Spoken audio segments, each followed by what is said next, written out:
यदि आपके पास पालतू कुत्ते हैं तो अब आप उनके रजिस्ट्रेशन के लिए तैयार हो जाइए, क्योंकि सरकार अब घर के पालतू कुत्तों के लिए नियम ला रही है। अगर आप घर में लैब्राडोर, जर्मन शेफर्ड जैसे पालतू कुत्ते रखने के शौकीन हैं, तो अब आपको सरकार के preservation of cruelty to animal dog breed and marketing rules 2016 के तहत उनका रजिस्ट्रेशन कराना होगा।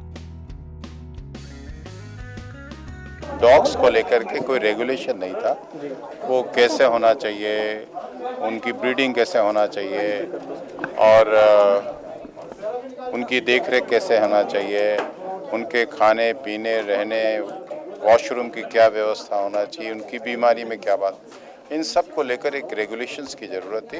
तो हमने इस समय वो पब्लिक डोमेन में रखा है।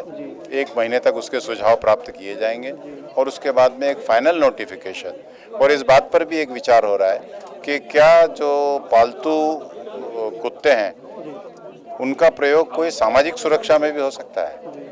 इस टेररिज्म से लड़ते हुए भारत में उनकी कोई भूमिका हो सकती है। इस तरह की सारी चीज़ों के ऊपर अलग अलग सुझाव आ रहे हैं हमारे पास में।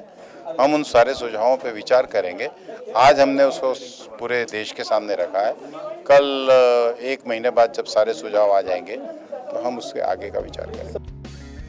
सरकार के इस प्रस्ताव का मकसद कुत्तों की खरीद फरोख्त, रख रखाव, जन्म मृत्यु रजिस्ट्रेशन, इलाज के लिए रेगुलेट करना और इसके लिए कानून तय करना है। मंत्रालय ने इस नियम को बनाने के लिए आम जनता से अगले 30 दिनों तक सुझाव मांगे हैं। इसके बाद ही सरकार इस कानून को अमली जामा पहनाएगी।